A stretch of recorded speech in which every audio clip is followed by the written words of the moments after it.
We've got 10,000 American troops based here in the UK, and obviously we are key partners within NATO.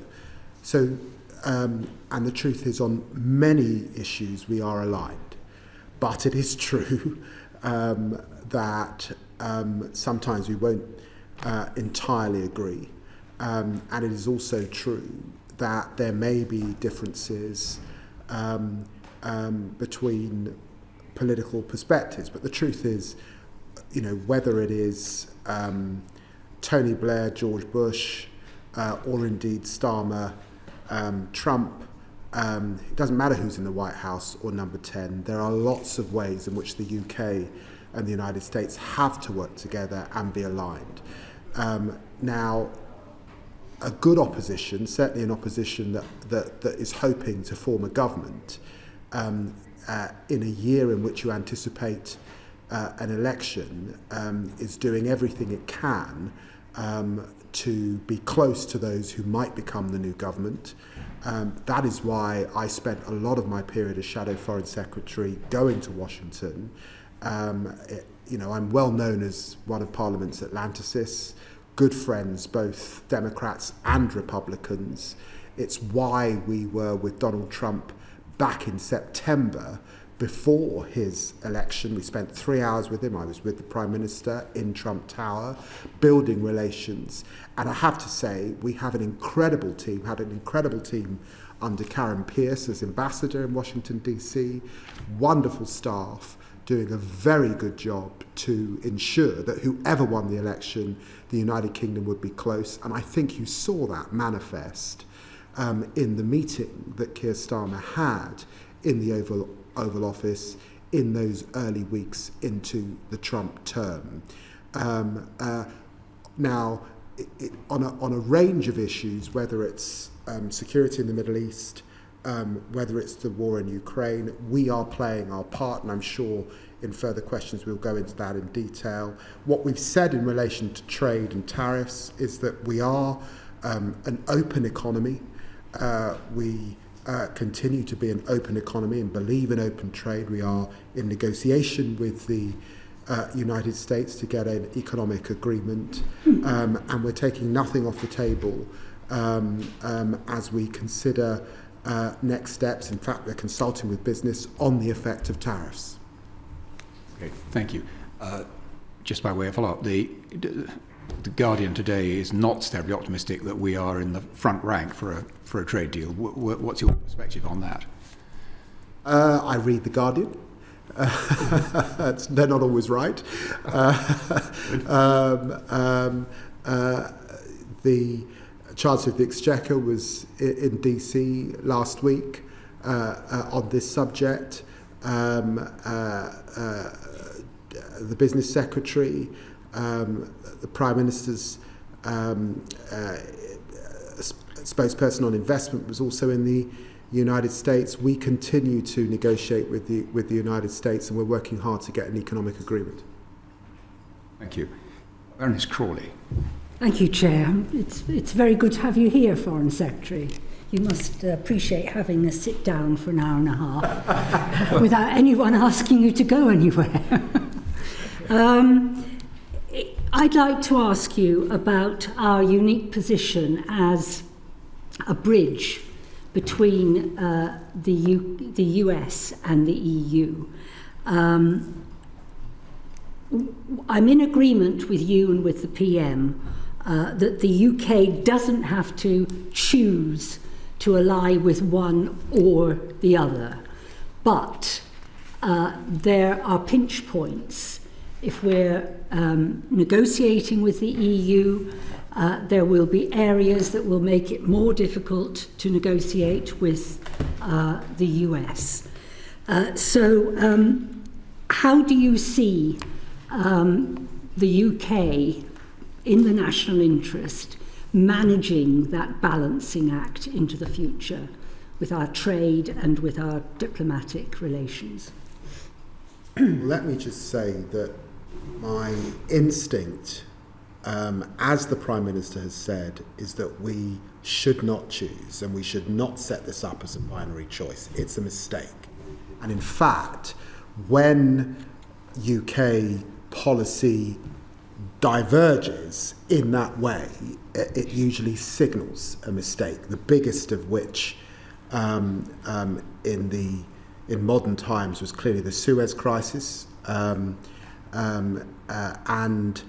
prior to that, you could argue, whilst the Attlee-Evin government were important in setting up NATO, and of course in beginning our nuclear deterrent programme, it was a mistake to step out of the coal and steel arrangements that Europe were founding, the beginning, if you like, of the European coming together that we could have shaped had we been there in those early years. So I don't think that the binary choice is helpful. We have to navigate both. Now, clearly, economically, it is self-evident that our biggest trading partner is with Europe combined, and that's why I was absolutely clear. The number one thing that I set as an objective was our EU reset. Right from day one, I set about going to European capitals and engaging. We have a new relationship with Ireland. We've got a new defence agreement with Germany. We will reset Lancaster House with France. And it was very important for me to get to Poland. I'll be there again next week as well.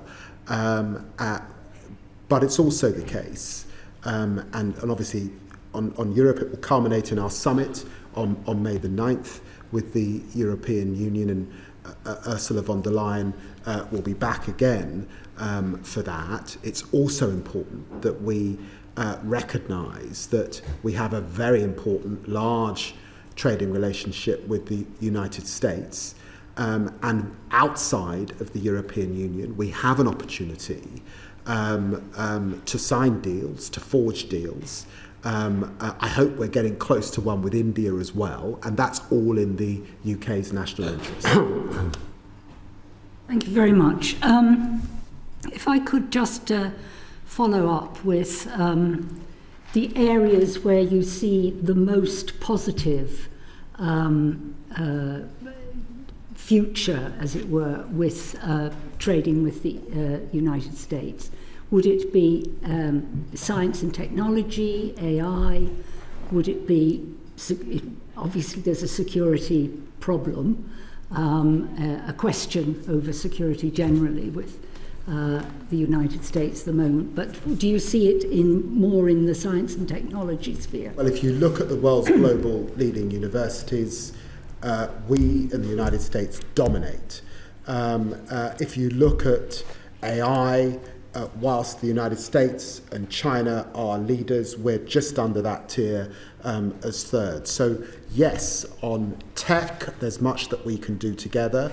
And of course, as we navigate our relationship with China particularly, there are security concerns that mean that we must combine our capacity with the United States for mutual benefit. We must win the race on AI, but also on quantum in the years ahead. And so that is the nub of much that we're discussing with the United States at this moment. Where we diverge, agricultural standards, health, I see less room for agreement with the United States. But frankly, if you're in the United States and spending time on the Hill, many congressmen and women have set themselves against trade deals of that scale, and they take years, frankly, to negotiate. So I think in tech, on science, there is much that we can do together. Thank you very much. Darren. Foreign Secretary, thank you very much for taking the time to do this. Can I ask about Russia and Ukraine?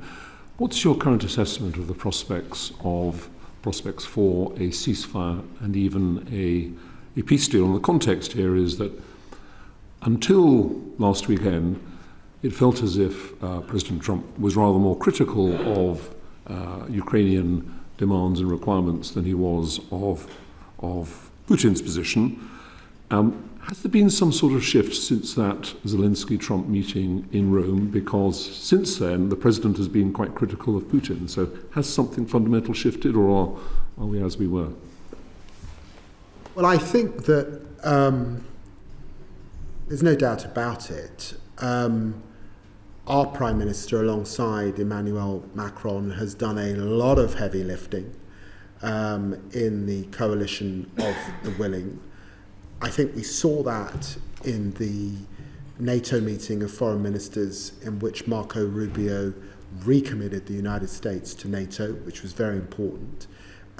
We see that in the nations coming together and committing to stepping up in terms of Ukraine security, but also importantly in terms of Europe's security, and statements from Ursula von der Leyen in terms of rearm,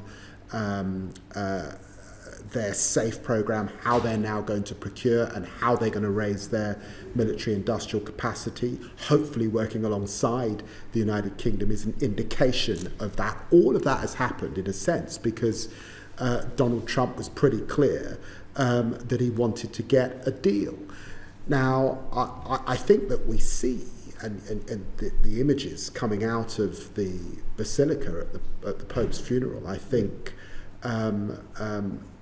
were indicative of this, that actually, because of a lot of our effort, and indeed this time last week, I was with the Ukrainians, the Germans, the French, again ensuring that we aligned and got into the right place. That then went into the American system, and that's what Steve Witkoff took to Russia. So all attempts are going in to get the ceasefire. But in the end, this is about the terms of the deal. And you still come back to, and I suspect this lies behind your question, you still come back to what is Russia's real intent. And the truth is, 2 weeks ago, Russian ballistic missiles killed 36, wounded 119 civilians in Sumy. The violence continues. There then was this gimmick of an Easter ceasefire. This is not the appearance of a serious country that wants to engage in a ceasefire. But I admire Donald Trump's efforts to try and bring this about. He is still in it to bring about those efforts, but he's also been clear that if this goes on, he is prepared to walk away from this current round of discussions at bringing this war to an end. Very quick supplementary, if I may. You see a lot of Marco Rubio, have done in recent weeks, I guess. How much visibility do you have of the detail of the US-Russia discussions? Because if you get a deal along, for example, the lines seem to have been leaked, it would involve lifting all the sanctions on Russia, which would require action from us and Europe as well as from the United States. So do you feel you're getting full visibility of where the US are going in these negotiations? Well, thank you for noticing that I'm spending a lot of time with Marco Rubio. They've been in office, I think, it's about 13 weeks, just over, and I look back over the records, and I've either seen or spoken to Marco Rubio 13 times. So it's pretty much week to week. We're either in each other's company or speaking to each other. And this week, I think I've spoken to him twice. So we are well cited, not just on foreign minister's track, but it's also the case that the Prime Minister is speaking to the President almost as regularly as I've just indicated. And of course, Jonathan Powell, as our NSA, is also speaking to Mike Waltz, and then all of us are speaking to Steve Witkoff as he shuttles around the world. So we are pretty well cited, and you will know we've got capability to understand in lots of ways also what others are saying about what kind of deal we might land, and we listen carefully to what Putin himself says about the kind of deal he wants. And at the moment, if you look carefully at his language, it's a maximalist offer, largely the same that it was at the outbreak of this war. Thank you. Lord Horton. Foreign Secretary, thank you also for giving your time up this afternoon. Nick Horton, I'm the ex-Chief of Defence Staff on the committee. And can I ask therefore a defence-related question? And it's about the interplay between foreign policy priorities and the decisions on military capabilities and defence funding levels which emerged from the ongoing SDR. The Strategic Defence Review, nearly a year ago now since it kicked off, really started out as an exercise in reassessing defence capability choices in the context of a more dangerous Russia and the need both to support Ukraine and re-establish credible deterrence in Europe, all within a defined financial envelope. In the meantime, however, the global security situation has become much more febrile, and specifically the guarantees of US security to Europe have now become much less certain, even though in a potentially only a partial way, not a comprehensive way. How, therefore, within government are foreign policy priorities now going to play into the Defence Review's capability choices? Because there's some very hard decisions there to be made. Well, look, I think the important thing to recognise, even before you get to the Strategic Defence Review, is frankly just what a dire state we were in. Our armed services hollowed back to the smallest number since the Napoleonic War. A former Prime Minister and Foreign Secretary sort of saying in hubris that the era of tank battles in Europe was over. A chronic housing problem in our armed forces, and a strategic plan that was absent effectively. Now what we've done is rapidly increase money to the armed services in the autumn budget, 2.9 billion, in the spring statement, 2.2 billion. That's over 5 billion just in the 10 months that we've been in office, and make that pledge to get to 2.5 by 2027 and to 3% in the next cycle. We've also signed a historic Trinity House agreement with Germany, which I think is important given their Zeitenwende and their complete turnaround, 180 degrees posture in relation to European defence. Now, your question interrogates the posture, if you like, of our closest ally, the United States. Strategically, it's been self-evident, I would say, for at least since the Obama administration, the posture towards the Indo-Pacific. And that, in the end, drives much of the United States calculus, and I think that that is a reasonable calculus that Europeans have to take seriously. When Donald Trump came into office, just 4 nations in Europe were meeting the 2% spend on defence in terms of their NATO obligations. Today it's 24. Now the truth is, presidents since Roosevelt have been saying, you've got to spend more on defence, Europe. That is now beginning to happen. The penny has landed. So as we head to the Strategic Defence Review, the Defence Secretary, the Prime Minister and I have been clear that it is NATO first. We take our global obligations seriously, of course. We have got to be equipped in the right way for the 21st century. We do that alongside particularly our European and NATO allies, and there's got to be complementarity across those family of allies. But this is an era where we have to spend more. We have to procure better against this backdrop. And we have to be seen to meet our obligations and step up to those obligations. And I think you've seen that with Keir Starmer. And I think it was encapsulated really very well after the falling out we saw between President Trump and Zelensky in the Oval Office. Where did Zelensky come? What was the first phone call from the Prime Minister? Where did he come on that Saturday morning? There was a sense that the United Kingdom was back playing that important role. I absolutely applaud what the government has done thus far, and there is undoubtedly the uplift promised in defence funding. But given the remarkable low base from which we are starting, which is 2%, out of which comes a significant amount on the nuclear deterrent, a significant amount on pensions, We were, you may be aware, what you inherited was our performance as the 32nd of 32 countries in NATO in meeting our NATO military targets, so we were bottom of the league. The indications on uplift that have been made in the context of the almost certainty that Trump will come to the June summit of NATO, demanding of European NATO that it takes on the burden of conventional deterrence in Europe. I get the feeling we're spectating a slow-moving car crash between a government thinks it's doing enough and doing all the right things, but a significant delta between what Trump will lay, not just on us, but on the whole of Europe. And do you think that the government is ready for that, or do you think that it is comfortable with what it's achieved and what it's promised so far? I understand the inference of the question and why you ask it in the manner in which you do.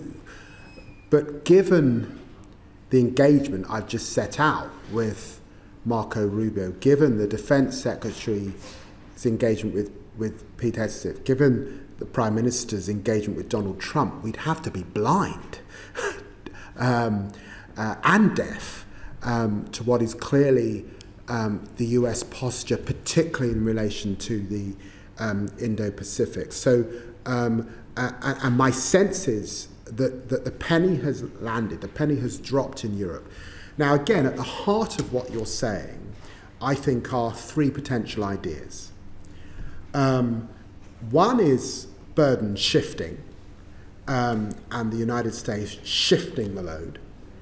The other is a recalibration of burden sharing across the NATO family, and the other is burden dumping. I think that you sound as if you think that the United States is washing its hands and handing it over. What I heard from Secretary of State Rubio was, and I think all of us did in NATO, was something quite different. They are still committed to NATO. And let's be clear, in relation to Ukraine, Starlink, intelligence sharing and capability, the money that was signed off under Joe Biden, which goes right into the autumn, all still there. But they are making demands on sharing and shifting. And I think they're reasonable demands that actually other US presidents have all had. This president has a particular style, but actually Europe is paying attention. Would all the dice. Thank you very much, Lord Chairman. Foreign Secretary, we have a world that is changing quite radically and unpredictably. And one change is that even during the depth of the Cold War, there were diplomatic and political and professional and scientific exchanges and meetings going on. Even our nuclear physicists from the Soviet Union, United States, United Kingdom, France, were meeting with each other through Pugwash and the American Academy of Sciences and the Russian Academy of Sciences. All of that stopped with the Russia-Ukraine war. In a context where the US administration is now engaging directly with the Russian leadership, what channels of communication and dialogue are there, if any, between the British government and the Russian leadership? Are there any things that you can tell us about that, other than that we have an ambassador of the Security Council who obviously engages from time to time with his Russian opposite number? We have you'll be pleased to know we've also got an ambassador in Russia who's able to engage with the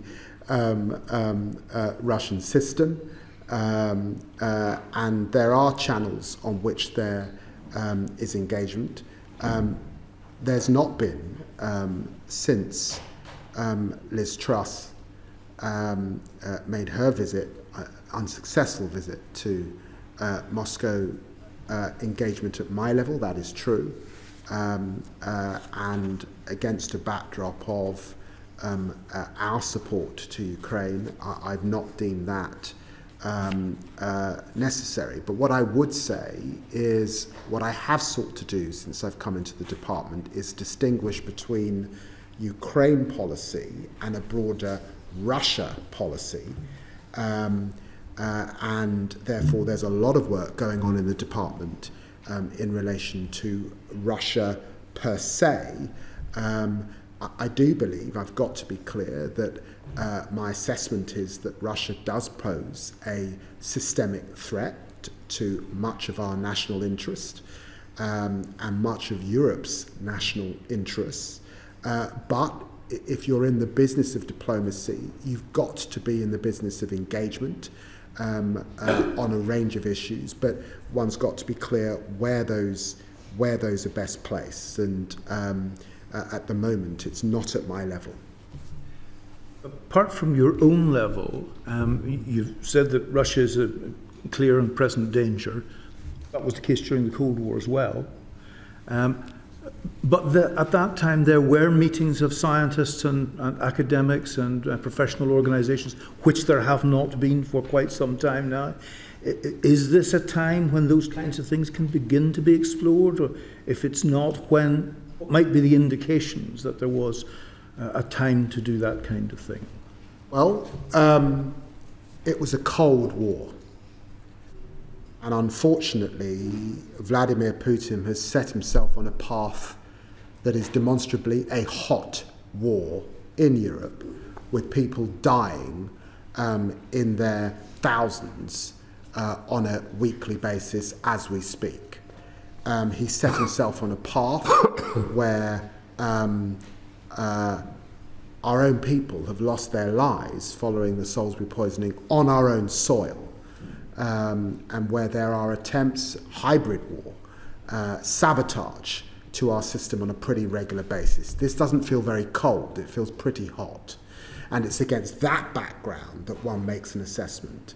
But what I do want to say very, very clearly is the Russian people, the contribution of Russia over centuries is immense, and one can have huge respect for Russian art, Russian literature, Russian music,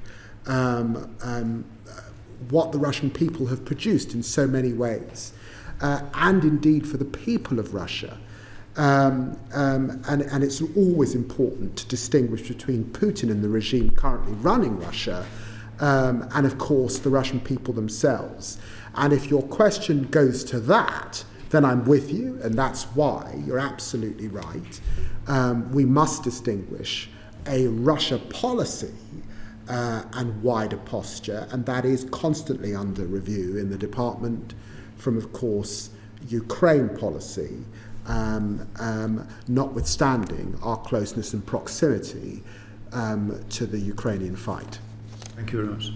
Ernest Baxter. I'm going to turn to the Middle East.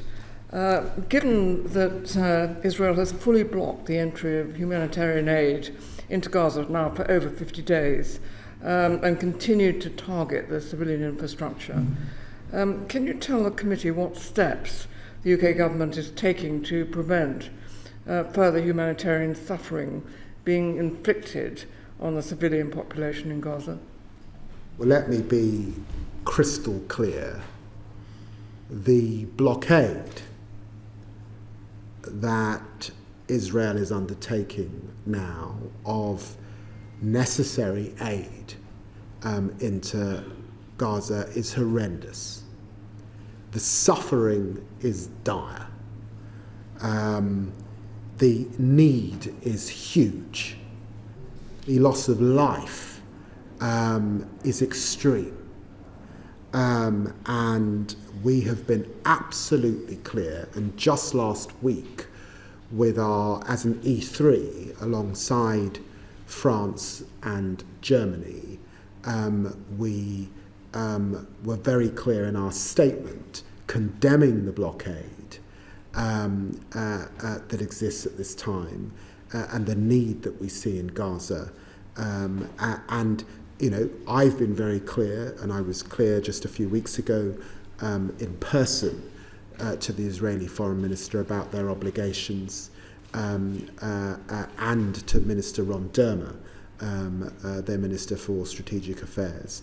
I was in Qatar and Oman at the weekend, and of course had extensive discussions with them about the current situation. Of course, the Qataris have played an immense role getting us to a place where we got that first ceasefire. We want to get back to a ceasefire, and so there's a lot of diplomacy to get us back to that ceasefire, and of course to deal with the issue of how do you deal with Hamas. So I think, I would imagine all of this committee accept there are legitimate concerns for the Israelis in terms of their security going forward. Now, it's my belief that that will not be solved militarily.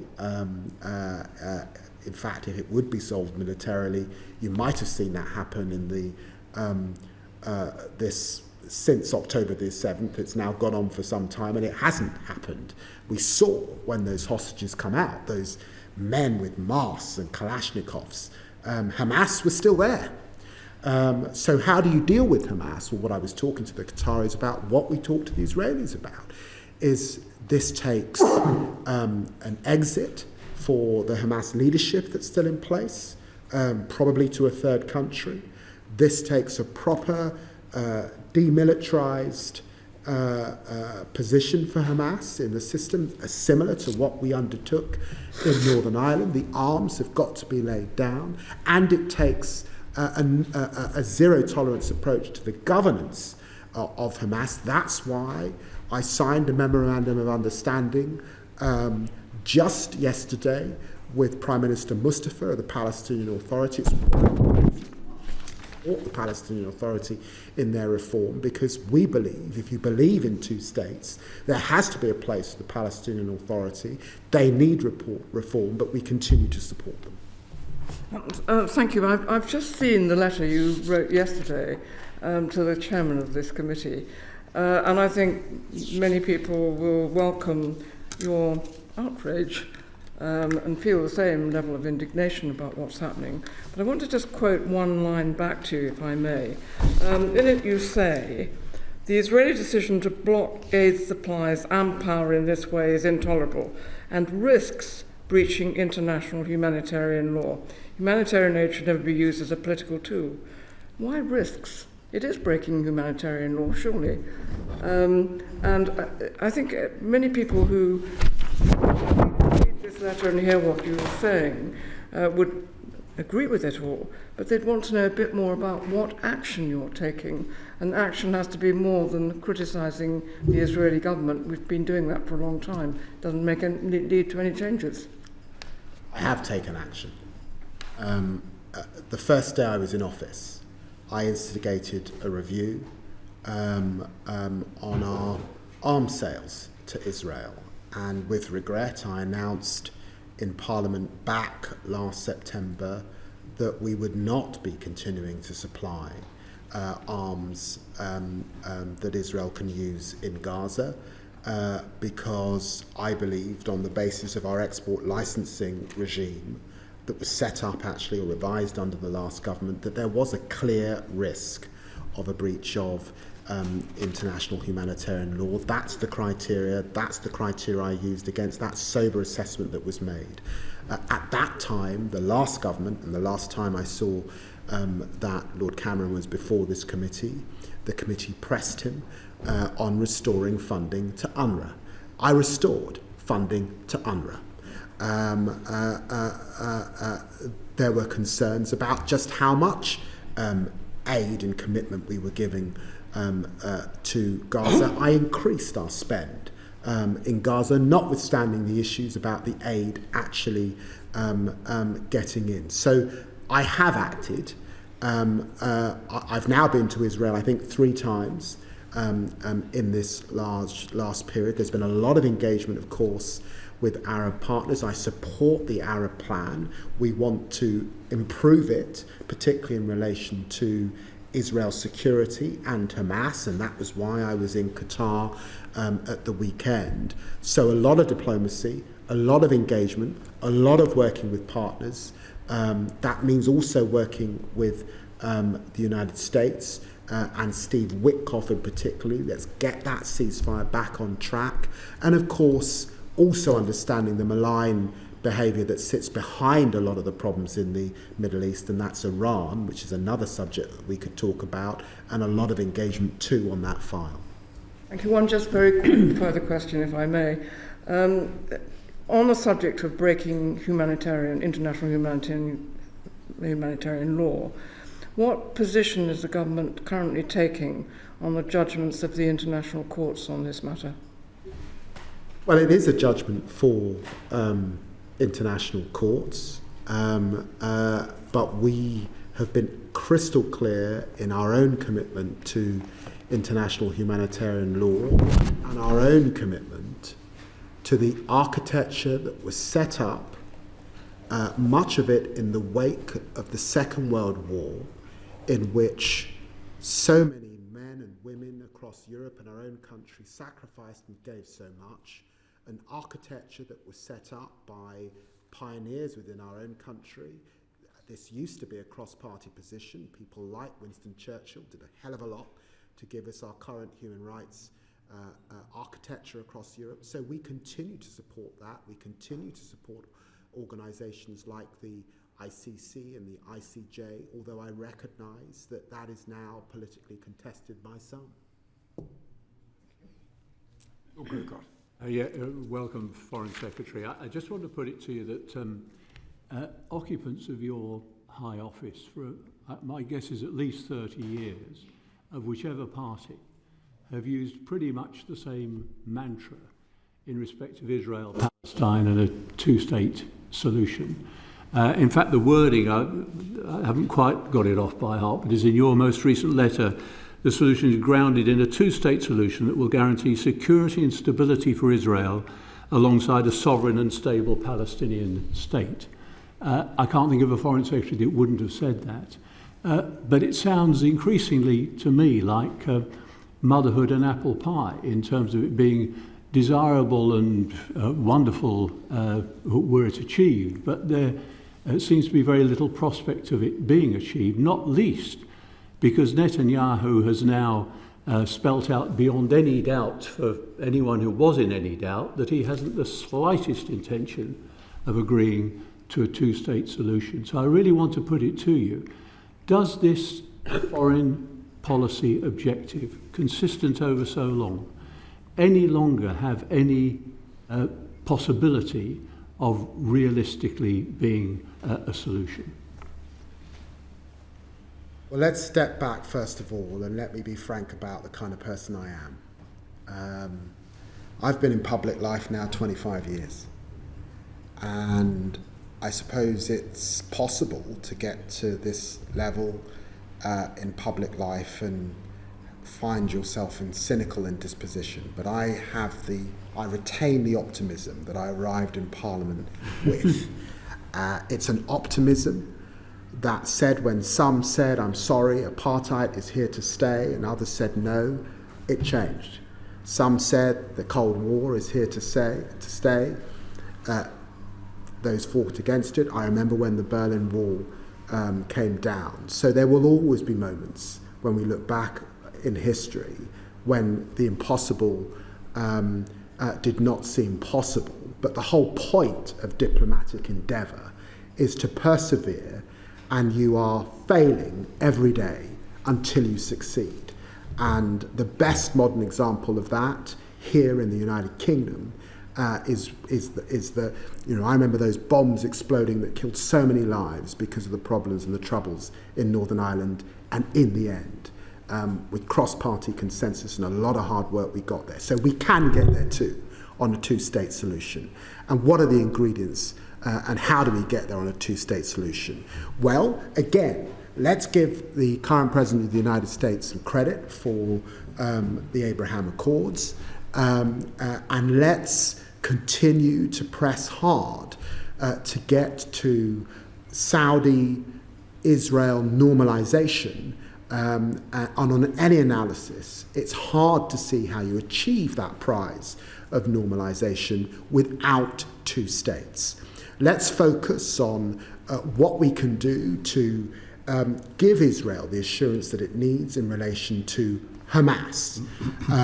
Let us continue to bear down on Iran's nuclear ambitions, which would be devastating for the Middle East, and let's continue to support those within the occupied territories who still believe in, obviously, a home of their own. And I've always said the Palestinian cause is a just cause, but want to live alongside Israel. That means you must continue to support the Palestinian Authority. And as I say, I signed a memorandum of understanding with Prime Minister Mustafa this week.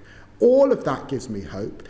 If you don't believe in two states, then you either believe in one state, in which you have to then, the Israelis would have to explain how Palestinians are able to live with equal rights, and I think that that's problematic at the moment, given the occupation, or you believe in no state. Well, I'm afraid it's unacceptable for any group of people to have lived without no state for longer than I have been alive. So for all of those reasons, the only option is two states, and we will continue to work with partners at the moment, particularly with France, as we head towards their conference in New York on two states, alongside the Saudi Arabians, to work with those two partners to ensure that we keep alive two states. Surely a prerequisite for a two-state solution is to acknowledge that two states have got to be recognised, and that brings me really to that quite specific question, that it is within the Labour Party's manifesto to recognise the state of Palestine. It is something that the United Kingdom could do. It's something which 160-odd states across the world have already done, and it's something which Western European states, including Spain and Ireland and Norway, have already done. Isn't that some quite specific decision within the power of the British government, if necessary without reference to anyone else, but obviously preferably in collusion with other people, that would make a positive step that would say to the Palestinians, your position is not hopeless, which, as you've rightly described, has sometimes appeared a bit like that during our lifetime.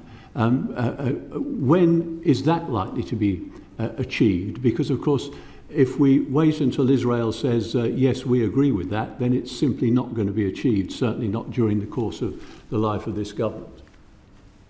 Well, I understand why you raise that, Lord Grocott, and let me be clear. No one has a veto on when the United Kingdom recognises that Palestinian state. That's the first thing. The second thing is that I recognise that there are some who see this as symbolic, and there are countries in Europe that have taken this step recently.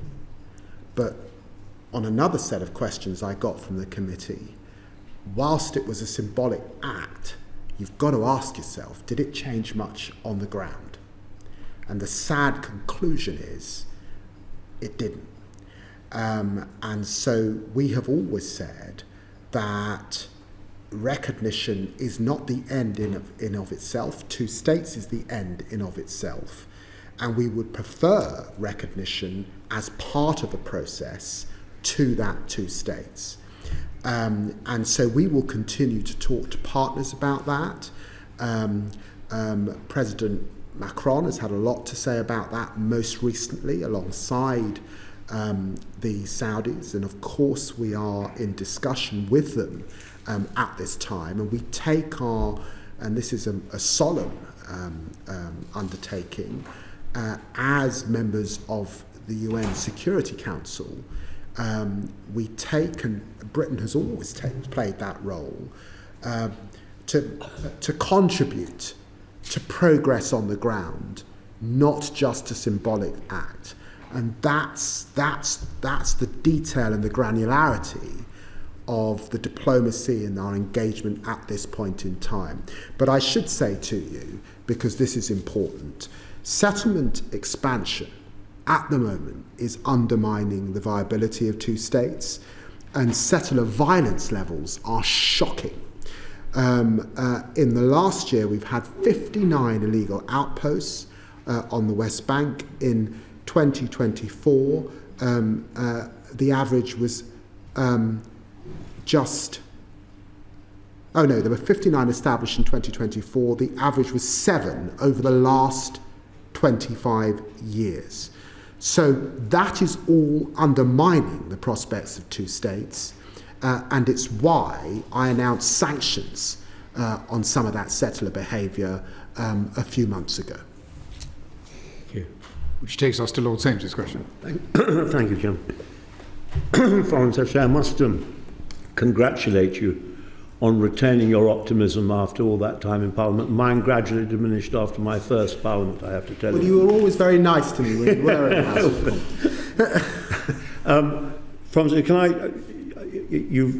We've asked these questions, I don't want to repeat myself endlessly, but we're now at nearly 300 illegal settlements. Everyone is illegal, everyone is an obstacle to peace and an obstacle to a two-state solution, or whatever way it should turn out. And I just wanted to ask you, even though you've been very clear in what you've said, but what further steps do you believe that the British government can take to prevent Israel from building further settlements, which are absolutely illegal under international law, and what are the implications of Israel's settlement activities for the stability of a two-state solution? Well, I think you've dealt with that. But just the first bit, I very much agree with Lady Blackstone that every Foreign Secretary, because of the way it is, has always been, Lord Greycock was always been in the same position on this, and you have been robust, and I'm glad that our Foreign Secretary is robust. But these settlements are actually making it impossible for there ever to be a two-state solution, because there isn't any room for a second state. Well, I think you're right, drawing on so many years of experience in foreign policy, to place great emphasis, like Lord Greycock has, on this area of behaviour, because of the rapid acceleration we've seen in this last period of time under the current government in Israel. It's undermining the progress that was made in Oslo. It's undermining the 1967 arrangements, and it's running a coast and horses over that just cause. And I emphasise this every time I engage with my counterpart in Israel. It was a subject of discussion at the G7 in Canada a few months ago. Of course, it's always a subject of discussion with the Quint of Arab states, and it will be central to our discussion in New York alongside France and Saudi Arabia, no doubt about it. And it's why I announced some sanctions, and of course that is kept under close review, as you would expect, because we have a solemn obligation which begun with Balfour, and we are very, very serious about that obligation, and we must live up to it. But I indicated before that I'm an optimist.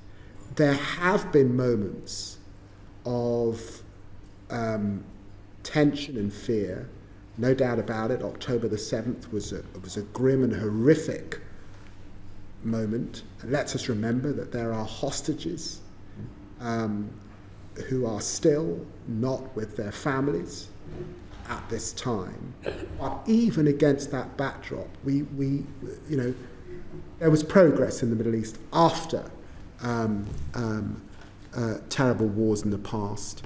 Let us seize this moment to get progress, notwithstanding how grim it is at this time. Thank you very much. Well, Darren. Foreign Secretary, we could just move the focus to the east a bit from the Middle East. What's your assessment of the escalating tension between India and Pakistan in the wake of last week's appalling and deadly attacks on tourists in Kashmir? And the context here, as you know better than I do, is reports, rumours that the Indians are under pressure to contemplate some sort of military response to those attacks. Well, let me be clear that the terrorist attack in Indian-administered Kashmir, the Pahalgam area, was horrific. And as you would expect, the UK condemns that terrorism and extremist behaviour. And when I spoke to Foreign Minister Jaisankar a few days ago, and he outlined what had happened to these tourists, stripped, shot in the head. It's been devastating, of course, to the public in India particularly. So we send them our deepest condolences. It was also important, of course, to speak to Pakistan's Deputy Prime Minister and Foreign Minister Dar. And I recognise that this is a very sensitive situation and there are real risks, very real risks to regional and wider stability at this time. And we should remember there have been, I think, 3 wars between India and Pakistan since the independence of those countries. We're keeping our travel advice under constant review. We've already issued factual updates about the closure of the Wagai border.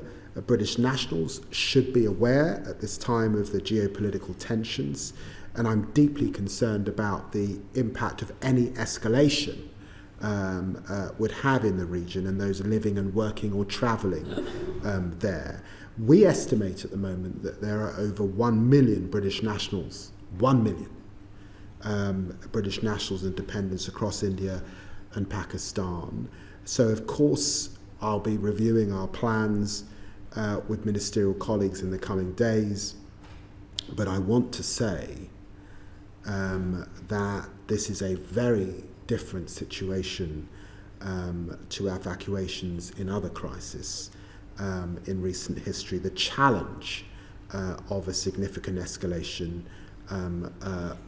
would be of a different order, and that is why, because we are talking in the end about 2 nuclear powers, that all efforts on diplomacy are going in. It's why I spoke to my counterparts, it's why our NSA has spoken to his, of course. It's why we're urging de-escalation and cool and calm heads, notwithstanding the tensions at this time. And of course, I spoke to Secretary of State Rubio about this a short while ago as well.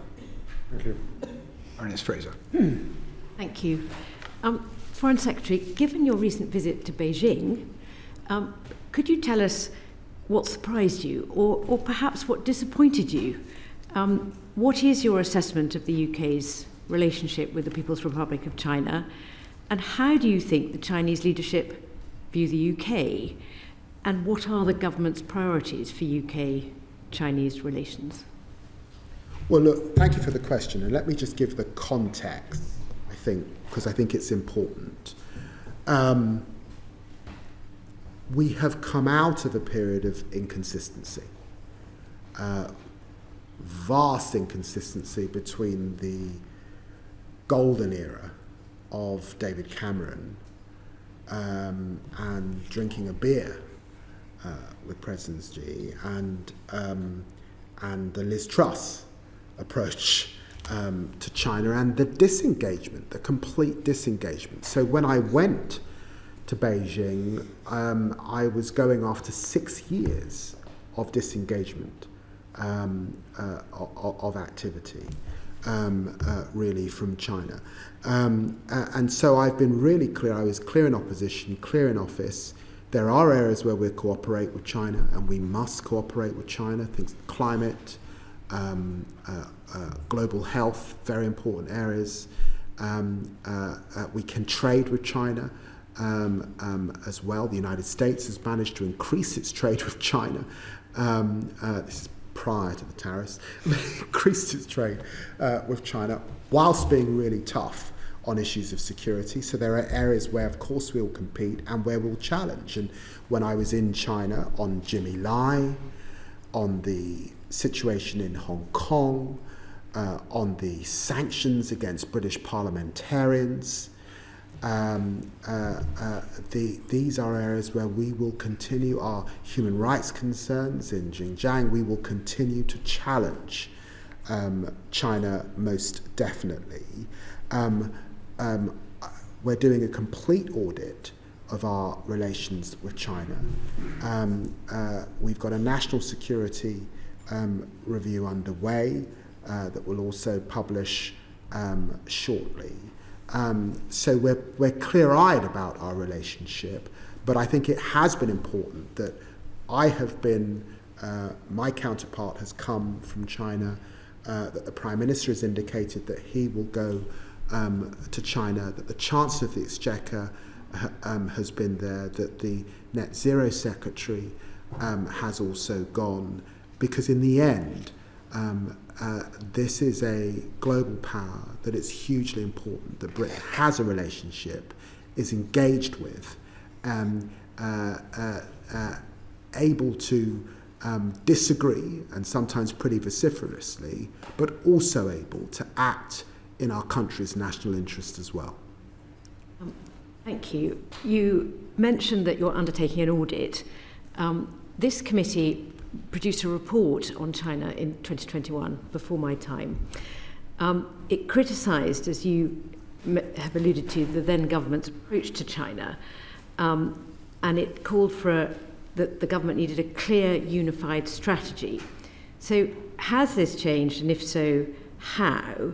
And as a subset of that, the report also identified there was a deficiency in China-related knowledge and expertise within UK government and civil service. Has this been addressed since 2021, or do you feel that this is still could be the case? Well, the China audit, I think, will address that issue. And I have been very clear, and I've said this to the new Perm Sec, who's just alongside me, that capability in the department's really important. That's actually both in terms of our embassy in China. I've lost count with the amount of embassies I've visited since becoming a Foreign Secretary. I've travelled so much over this last period, but I don't think I found an embassy in worse condition than our embassy currently in China. And I've been really clear that in terms of capability, Mandarin speaking, and the next generation of capability of diplomats, that in this change cycle that we're in, and the 2030 ambition that the Perm Sec can say a bit more about, we do have to ensure that we have that capability across the range, and Mandarin speaking is a fundamental part of that. And finally, because I've just got a little bit of time, China's Belt and Road Initiative has become the central instrument of Beijing's global influence strategy. As Western commitments to aid decline, particularly with our own cuts to budgets and and to the US AID program, how can we ensure that China's not just stepping into the breach? Well, I think that is a topic of concern. And it's why I have been clear that here in the United Kingdom, we have not made an ideological decision to abandon our development commitments. even after the changes that we have made, we will still be the 6th biggest development power and spender, and that's hugely important. 1, and 2, actually in the calibration that we've made, and I see it a bit like an accordion. If you look over the last 50 or 60 years of the UK, if at one end of the accordion you have hard power, then you get to diplomacy and our diplomatic footprint across the world and our work in the multilateral system as well as the bilaterally. Then you get to soft power, which includes, of course, development, but also fantastic organisations like the British Council, the BBC World Service. Actually, that's always gone up and down across different eras. And sometimes investing in hard power saves lives. By the way, the war in Ukraine has cost the continent of Africa, some estimates 7 billion, upwards 9. And so us investing in hard power at this time is important for global security and saves lives, not just in our own country. But against that backdrop, if you abandon development entirely, then others will step into the mix. And that's why it's important that we are still a force in the world on development, and we will be, even after the adjustments that we've had to make. Bruce. Baroness Fraser slightly preempted my question, which is about soft power. And I need to declare an interest, as I've been an advisor to DAI, who deliver development programs for both USAID and the UK government. But soft power delivered through official development assistance, the British Council, the World Service, arguably is more required at a time of convulsion, and yet we are rowing back from it in spite of what you've just said. So can I ask you some specific questions about those particular agencies? So will the government release the British Council from its pandemic ban commercial loan, which is causing it real financial difficulties, and which we've actually written to you about? It's a commercial loan, and it's compromising the British Council, who told us when they came here they were 30 days from being insolvent. Will you commit more long-term support to the BBC World Service rather than having it funded by hard-pressed licence payers? And will you have a look at the impact of particularly next year's cuts in ODA, not least given the amount that is being diverted for domestic refugees and asylum seekers? We are cutting aid, Foreign Secretary, more than France, more than Germany. The EU is maintaining it. Japan is increasing it. So, frankly, isn't the government really weighing back? The rhetoric's great. The actual delivery is cuts, cuts, cuts, and undermining of what we used to be really, really proud world leaders in. Well, that was quite a list. So let me just have a sip of water and address that list. First thing is, I actually increased funding to the BBC World Service. In the one-year settlement, I got them an uplift. I think it was £32 million. They've been able to increase. I think they've just brought in BBC Burma, really important. And I was, I do recognise that when you've got Russia Today and others investing in soft power, the BBC World Service plays a very important role. The second thing I did for the British Council was they were given a loan by the last government on commercial terms, and I agreed an 18-month extension so that they could come up with a business plan, get back to paying down that loan, and we could get them into better health. I've seen incredible work from the British Council in India, in Nigeria. Whilst I've been in this role, I've been a huge fan of the British Council over many, many years. My wife's an artist who has done work with the British Council in the past, so I'm well aware of the contribution that they make. And so that is why I got them the extension. Now, as I said, in terms of the decisions that we've had to make in terms of ODA spend, we will still be the 6th most important development player in the world, and we have not made an ideological decision to abandon aid entirely.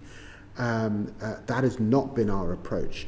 It is true that when you look across Europe, whether it's the Netherlands, whether it's Germany, France, that we are seeing a reduction in spend. But it is also true that there has been a need for a deeper and more meaningful conversation about Western development for many, many years. I make a distinction between humanitarian aid, but we now see the UN agencies with their UN 80 program having to reform as a result of decisions made by USAID. All of us have been in developing countries. All of us have seen the jeeps. All of us have seen the different UN logos, and some of us have wondered why it took 19 different UN agencies in some countries, sometimes duplicating effort. I'm really pleased the UN is doing that work now. China's Belt and Road is a fact. The commitment of the Gulf now to development is a fact. The commitment of India, of Brazil, of Turkey to development is a fact. So the truth is that the architecture that was set up 60 years ago has needed review for some time. Our review is committed to ensuring that in Gaza, in Sudan, in Ukraine, we meet our obligations. We continue to support fantastic organisations like BII, which do an incredible job. We will still be there on climate, and we will still try and support the poorest in the most fragile states, which is why I made my commitment to Sudan. But the truth is, we do have to recognise that a conversation about reform is long overdue. I think, too, I want to have a conference that brings together the Western community on development and aid and how we spend that aid, because the time is now right for leadership, and it's also right for being sharper and smarter about the way we spend our money across the board. I'll just make one suggestion. I mean, reform would be better before the cuts rather than after the cuts. But the second point is, what about a cross-UK approach, bringing trade, investment, diplomacy, culture, all of these things together as a single offer? I've had ambassadors and high commissioners say actually the British offer across Africa and the Commonwealth is a bit complicated and confused. So is that a suggestion that we could do to ensure that our visibility is not dropping below the radar, which a lot of people in Africa say it has? Your instinct that reform is better before the cuts is probably fair. It's why I announced the Soft Power Council, and it's why I announced the Africa approach. All of that came before the decisions that we had to make on development spend. But what I was sort of suggesting is that it's not just about the UK acting unilaterally, it's about a family of nations committed to development. And I think there's got to be a wider conversation alongside UN agency, and it's that leadership position that I hope the UK can take up in the coming months as we make decisions. But I want to be crystal clear that there is still a commitment to development. We still want to get back to more spend, by the way, when we get back to growth. And I'm absolutely clear that investing in hard power also saves lives and is also important to global security. Thank you. Foreign Secretary, sticking with the theme of the World Service, in your recent visit to the Western Balkans, you warned of the, and I quote, the long hand of Russian interference in the region. One of the recommendations in one of this committee's earlier reports following an inquiry into the Western Balkans was that the government should provide funding directly for the creation of a BBC Albanian service. Nothing, of course, inherently to do with either Albania or Albanian, but in order to counter Russian disinformation in Kosovo, where the majority of the population are Albanian speakers. And as we've seen what a success BBC Serbia has been, would you not agree now that it would be a sensible, self-interested move to create or to provide the funding for a BBC Albanian service? And perhaps I could tack on a quick related question to that main question and ask you if you could clarify whether the future model for sustainable funding for the World Service is expected to emerge from the spending review or from the charter review, because I've heard both versions from different ministers. Well, on the first question, thank you for raising the Western Balkans. Thank you for raising Kosovo and this committee's work in the past. I went to Kosovo when I was Shadow Foreign Minister, and I was hugely proud to go. And I came back from that visit concerned that the UK leadership role that begun under Tony Blair was a little diminished following our exit from the European Union and the slightly more isolation, or the looking inwards that followed that decision. It's why this year the Prime Minister and I will be hosting the Berlin process, and I'm really pleased that that we will be leading on that once more. It's why also I was very proud to appoint, one of the most senior diplomats in our system, Dame Karen Pierce, to be envoy, and she's back in the region, already creating waves as is needed.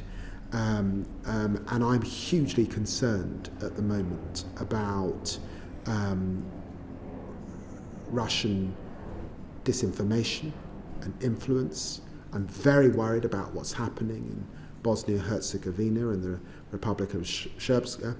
It's really very, very challenging and worrying indeed, and it's why we have to be present. Your question about the BBC World Service is well put and well made. These have to be matters for the BBC, not for the government. But what I will do is I will write to the BBC and indicate to them that I am sympathetic to the position that this committee has put, but it must be properly a matter for them. Of course, the overall settlement will be determined by the spending review, but the charter review is vital and fundamental in this regard, because in the end, the BBC derives much of its funding from that charter review, and that necessarily affects the BBC World Service as well. And so both, I think, are pertinent to the subject at hand. Thank you. Well, Bruce. Just very quickly, can I ask you a question about Sudan? Obviously, you hosted the London conference, which was perhaps predictably inconclusive given the difficulty. Do you see what the next steps could be, given that there are agencies outside that are turning it into a proxy war? What can the UK do with partners to promote the opportunity for actual internal negotiation involving citizens, involving women, to try and deliver a Sudan-based solution rather than one that is being driven by external forces who have other interests than the welfare of perhaps of the people of Sudan? Well, let me say from the outset, having gone to the Ardri crossing and up to the border in Chad, the scenes that I witnessed were heartbreaking.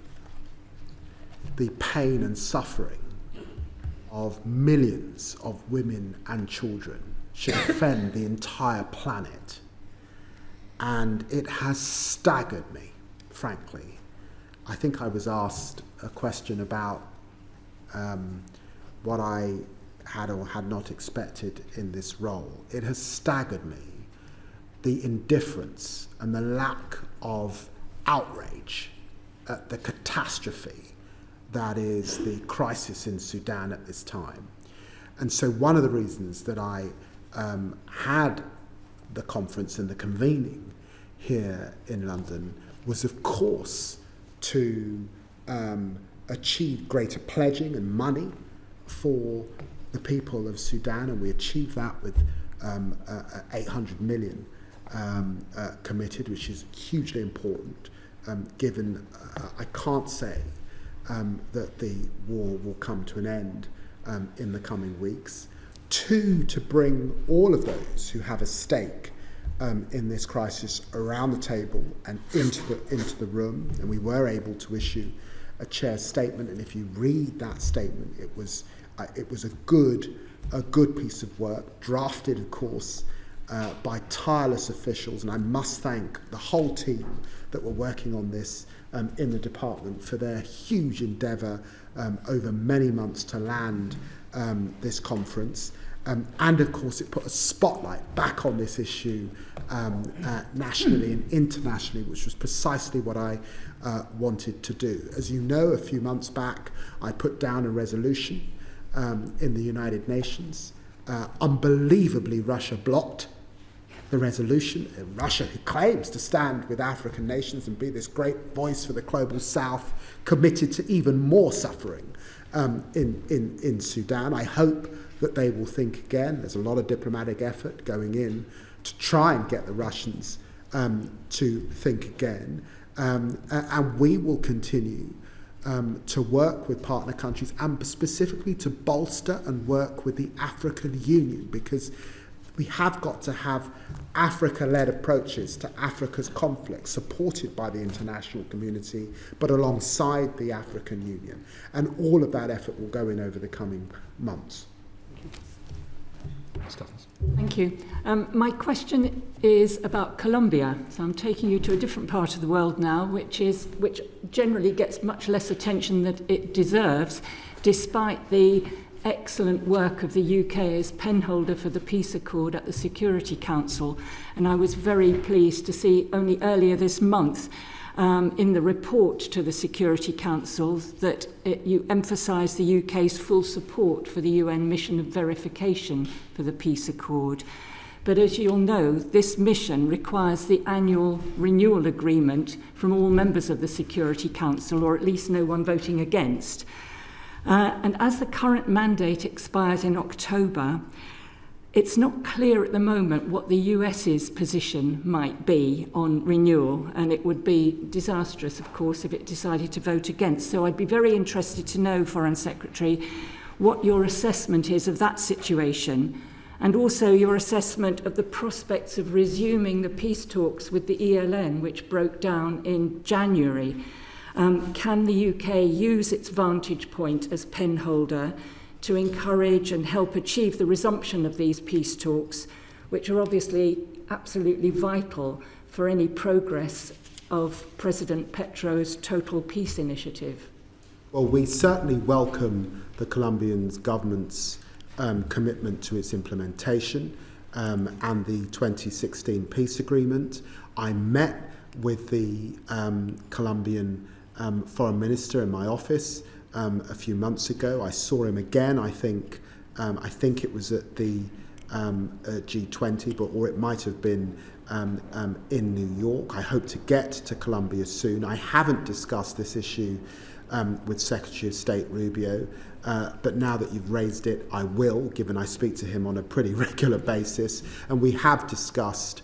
He takes a great interest, of course, in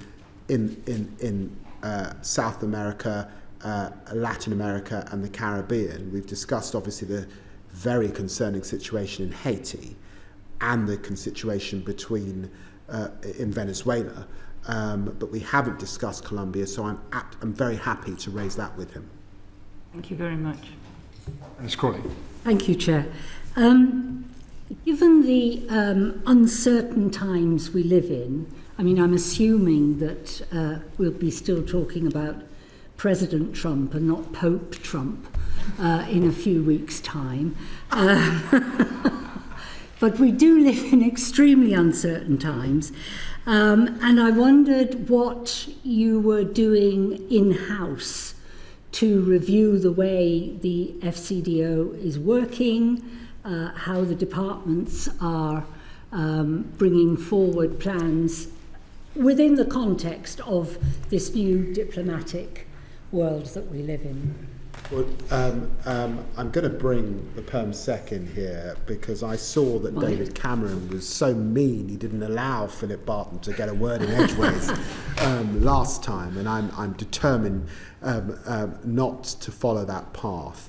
But let me set the vision and then ask the Perm Sec to talk a bit about the how, because this is really important.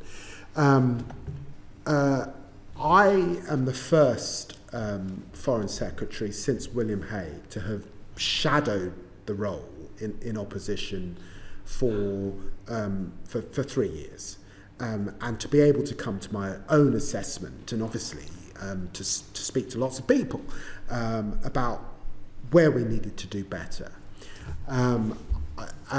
There are thematic issues that have been important for me to set in the right place in the department. So I think we've got to do better on growth. We've got to be the international delivery arm of the government on growth and economic diplomacy. We have a huge role to play on migration, on returns, but alongside the Home Office, on the upstream work in countries. And so I'm really pleased that we've set up a joint unit working alongside the Home Office on that issue.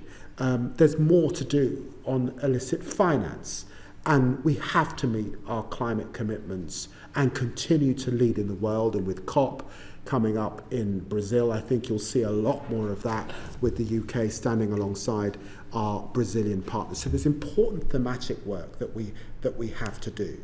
But I also felt when I came into the department that we weren't embracing technology enough. The AI revolution is happening before our eyes. There's much more we can do to free up diplomats, to do more, perhaps less in Whitehall, more overseas in the coming years. The department felt a bit top heavy, and I've asked the Perm Sec to look at that issue. I set up 3 reviews that looked at development, that looked at economic diplomacy, our relations with middle powers also, and the result of those reviews with a new Perm Sec, and I think we got the best, one of the best people in the system, if you like, who's been in Whitehall. It's always embarrassing when someone, but in Whitehall, working in very senior roles, but also not completely of the system in terms of not being a diplomat, but someone who could hold their own in Whitehall, because there was also a sense that the Foreign Office wasn't, as a big department of state, had lost its ebb. So that was what I found in terms of the vision of what I wanted to achieve, and the Perm Sec's is absolutely in the weeds of how we're now going to do it. Thank you, Foreign Secretary. Given the time, I'll be brief, Chair, but thank you for the opportunity. And I should say, before I say anything about the department, it's an absolute pleasure to be in it. And as you've been hearing for a while now as a committee, the work of the department is extraordinary. And so it's a real privilege to come and try and lead my civil service colleagues who are doing extraordinary things in very tough places often. But as the Foreign Secretary says, you can't expect to win if you're standing still. And so what we're thinking about at the moment is, given that the department now has 6 clear priorities, the Foreign Secretary's just laid them out, from growth to development via security in Europe and climate and development. We've got to work out how we change the department so that by 2030, in what is likely, we're in the middle of a spending review, but what is likely to be a tough spending environment, we're able to look our colleagues in the eye and say, we think the jobs that result from this process will be better. The effect that we can produce for the government and its objectives will be better at the end of that process than now. So the 5 things we're focused on, I'll be brief, but are, first of all, how we prioritise as a department. And I think that's come up in questioning already in this session, how we make sure that we are strategic enough to be able to focus on the things that really make a difference and really project the government's impact and influence in the world. There is an understandable tendency to want to have something on everything, and that may be a luxury we can't quite afford over the coming period. We need to think very carefully about how we chase delivery through the system. So Making sure that when we set out our position, when we agree our plans with the Foreign Secretary and with senior colleagues, we're following through. And then we're adjusting. If we're not achieving the things that ministers are asking of us, make sure we know that, and we're able then to tweak the plan to get to a better result. There's a big agenda here about openness. The Foreign Office is extremely good, I think, at picking up on what's going on in the world. It's its core business in many ways. But sometimes it doesn't listen quite as carefully to people here in the United Kingdom. There is an extraordinarily rich culture of both learned commentary on foreign affairs, which obviously this committee benefits from, but also we are lucky enough in this country to have diaspora communities from almost every corner of the world. And we both want the Foreign Office to take advantage of that ecosystem to make sure that we're employing every single asset the UK has openly to challenge our own policy making and make sure it's the very best it can be. Fourthly, we've touched on workforce. As I say, the material we have in the department is absolutely first rate, I'm delighted to find. But sometimes we hold it back.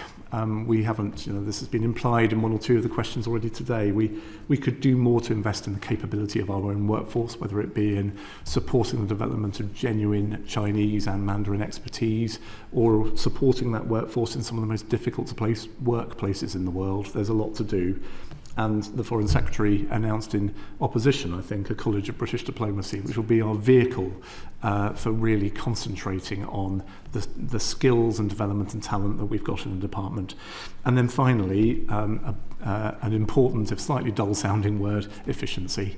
I come into the department, and of course, for good reasons, by decent people, processes have multiplied, and there is a job of work to be done just to streamline and to make sure, as the Foreign Secretary says, that we're taking advantage of the very best techniques and technology to give our people, often in tough jobs, the best tools we can. So those are the 5 things we're focused on as a leadership team. Foreign Secretary holding us to account. We get the spending review outcome hopefully now in a matter of weeks, and then we'll know exactly what we're delivering against for the next few years. Well, that's very interesting. Thank you very much. I think Baroness Blackstone wants to follow up. Yes, a quick one. But very briefly, many years ago I was involved in a huge study of our overrepresentation, overseas representation, and how we made foreign policy in London and around the world. And certainly the Foreign Office was then hugely top-heavy. So it's interesting that you've discovered, or think that it may be still. And I don't know whether the Permanent Secretary will agree, but the more top-heavy you are, the more you deny opportunities for your very able, younger and more junior people, and it's deeply frustrating for them. So I do hope you're able to address this one. But the second thing is that I've recently been overseas, and one of the criticisms that have been made of the Foreign Office in London is how immensely slow it is at making decisions, particularly about the allocation of funds for overseas development. So speed, I think, is of the essence to be more efficient. So that's a bit of feedback for you. You may have had it already. Thank you. Thank you. May I respond very briefly to the first point there? Just to say we're that all of the questions that the Foreign Secretary has been asked this afternoon also do point to the need for good experience and judgment. And so, there is a careful balance to strike here, given we operate a rotational model of getting people out overseas about not slimming down too far at the top. But I am very alive to the risk that if you have too many senior people, the work drifts upwards, and you don't give younger diplomats and development officers the chance they need. Foreign Secretary, Number 10 announced earlier this month that the UK is finalising a deal with Mauritius on Chagos. Can you provide the committee with timelines for signature and when Parliament may have sight of the text of the treaty? And will it require primary legislation and or the CRAG procedure? Well, I want to be absolutely clear that it absolutely will get the full scrutiny that you would expect it to get when those discussions come to a fruition. I can't give a timeline because these are detailed discussions, and at the heart of this, despite some of the noise that we've seen off, is national security. Is UK national security, is securing a base for the next century, and a base on Diego Garcia that keeps much of the global community safe at a time when there are immense challenges globally and specifically in the Indo-Pacific. And that is a base that has served us so well. It's in so many ways, and actually was active in relation to the Red Sea just over this last period. So I absolutely undertake that when we get there, I would expect proper parliamentary scrutiny and debate and discussion as you would expect. Thank you. We've got time for Baroness. Absolutely. One more. Final question. Not in relation to Chagos, but going back to something that both of you have mentioned in different answers, which is the importance of Mandarin expertise. You've both mentioned that. I just want to be sure that you're aware that currently the Department for Education is considering whether it should renew funding for the extraordinarily successful Mandarin Excellence Programme, whose funding expires in August this year. And you clearly understand the importance of producing a pipeline of British nationals who are Mandarin speakers for diplomacy, for security and for business. So I do hope you will make the views of the FCD and the needs of the FCDO known to the DFE before it makes a decision that would be a very backward-looking decision if the Mandarin Excellence Programme were to be cut. Let me just say one last thing to the committee that is important. It runs through much of, I hope, my contribution and the outlook of the department. I set it out in opposition, and I think it's stood the test of time. And that is that the posture of the UK has got to be one of progressive realism. We have to meet the world as it is, not as we would wish it to be.